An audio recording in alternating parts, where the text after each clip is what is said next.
Should I start over my answer to that question? We had a question. Anonymous asks, what do Regulus and Mulciber do in their spare time? All I do is win, win, win. So Magnus, in his spare time, he's a very ambitious individual. He's got a lot of projects going on, and he's very good. He's very good at coming up with projects to begin. He doesn't always follow through with them, but once he's got something going, it's like balls to the wall. We're getting this done. I've spoke about this I think 2 or 3 times on Tumblr already, but Magnus and Nolan Wilkes. Magnus and Nolan have plans to start a broom manufacturing company together. So a lot of time is spent on like designing brooms and kind of coming up with a business plan with Nolan.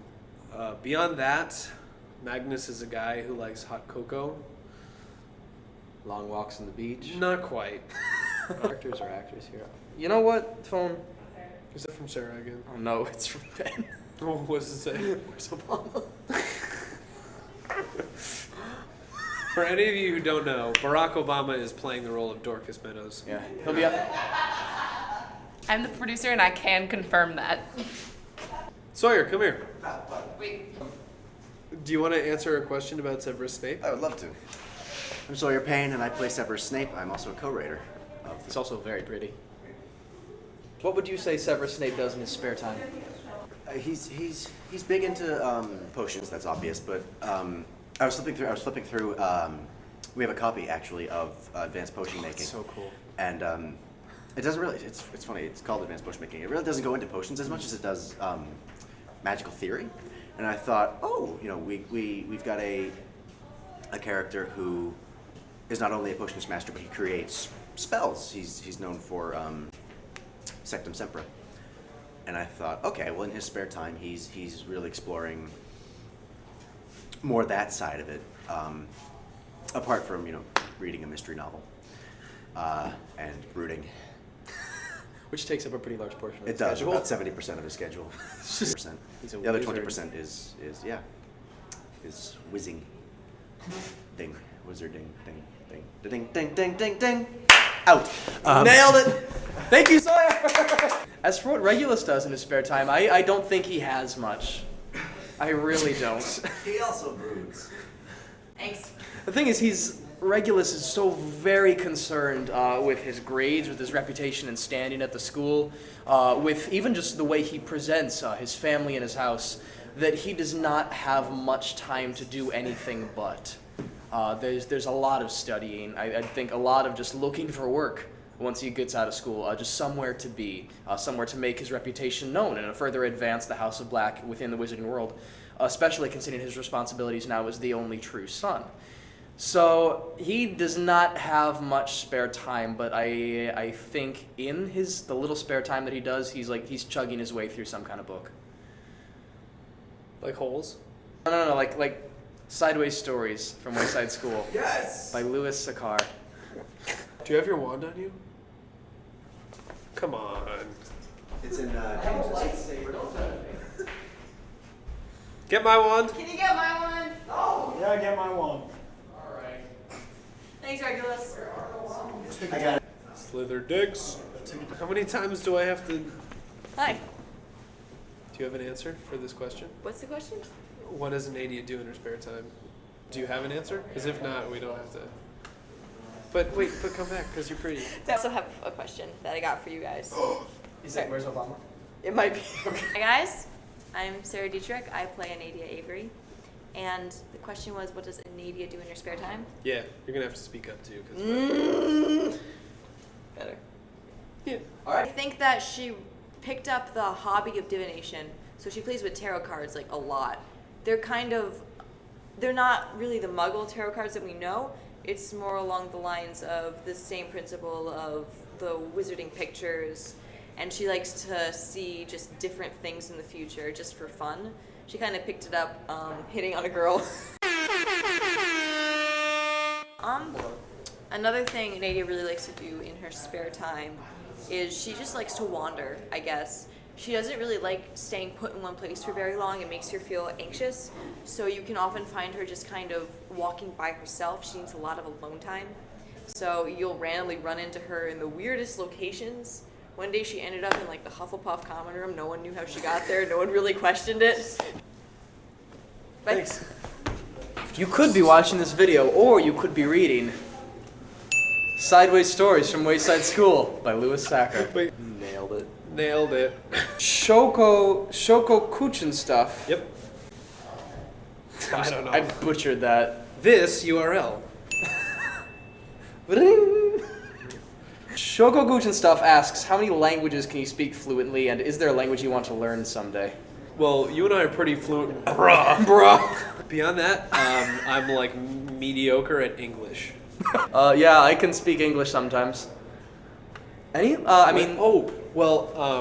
I took Spanish in high school, and I got a language learning app that I'm learning Duolingo, German right? on. Duolingo, yeah. Duolingo. Shout out to Duolingo. Duolingo. What up? Thanks to Duolingo, a great way to learn other languages for free. Where you can learn to then read that language so you can read Holes by Louis Sacker. You're gonna get sued. Brush up your Bruh. Shakespeare. Bruh. I wish I could learn any language. I'm awful at languages, but everything that isn't English sounds beautiful to me. How about what's your favorite foreign language, like sound wise? It depends on the mood. It really depends on the mood. I love Italian. I love the sound of Italian, and I love the sound of Russian.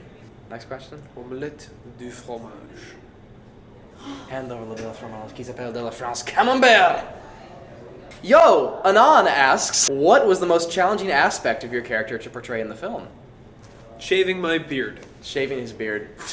Now, in the film, we see the character do some things that are clearly wrong, but no character does things they know to be wrong without excuse or reason. I think I had some difficulty trying to find a legitimate reason for myself, both to know and to present, as to why Regulus would do some of these things. And that's the most vague answer I could have possibly given, and I'm so sorry. No, that's a Yeah, solid answer. okay, yeah. That's my answer. Also, shaving Matt's beard. Having to like get into that headspace and be a royal Wingardium Leviosa. to my friend. I'm gonna bleep it out. I know, with one of those magical little... Yeah. I think the hardest thing for Mulciber was having all this dialogue and having all these interactions that I couldn't talk about holes. Like, hello. All right, looks like this one's for just me. Oh, hold on, Simon. Yeah? Zoom inify. So a couple questions for just me. Anon asks, so I've got this headcanon that Regulus writes really bad, angsty poetry that he's stupidly proud of. Do you think your interpretation of Regulus matches up? This is a really good section to reiterate something I posted a little bit earlier on the blog, but wanted to make sure everybody knows. My interpretation of Regulus is an interpretation. He is a barely mentioned character in the books, and I've seen a lot of people on the Regulus Black Tag on Tumblr that have completely different interpretations. And I do want to preface everything I say now with they are just as legitimate as mine. I'm by no means correct, like inherently right on any of these things, and I'm saying these are simply my interpretations of the character as constructed by my views on the canonical sources. So with all that riffraff out of the way, I think Regulus absolutely would try to write some poetry. I can't imagine it'd be very good, but I also think he's intelligent enough to know not to be proud of it. I think he would try and write it, I think he would look at it, and I think he would immediately burn it, or hide it, or find somewhere to put it where it would never be witnessed by the light of day ever again. Another question that I've gotten a lot, I actually got quite a few of these questions, so I'm just kind of consolidating them to the most concise one I got from Anonymous: is Regulus gay? And this is actually a really interesting question that I did put a lot of thought into this one. I think that within the House of Black, especially now as the only true son, the only surviving remnant of this long and proud bloodline, Regulus, there's immense pressure on him to carry on the bloodline, especially as a representative of the House of Black, you know, one of the most no, sorry, not one of, the most noble and the best of the pureblood wizarding houses. And so I think with that, there's a lot of just assumption on Regulus's part that he's straight because he has to carry on the bloodline. That's his family duty.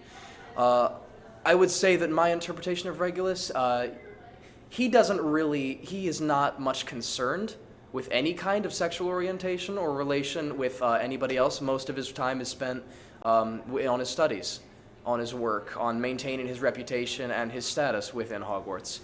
I would say he defaults to straight simply because of the expectations placed on him by the House of Black, and by no means because he's in any way sat down and actually tried to investigate himself. My interpretation of Regulus as a character simply isn't very sexually or romantically concerned. He just doesn't really think about it that much, I'd have to say. He totally could be gay or bisexual or anything, I believe, had he survived. And it's really interesting for me to speculate on what could have happened had he survived past the 4 years.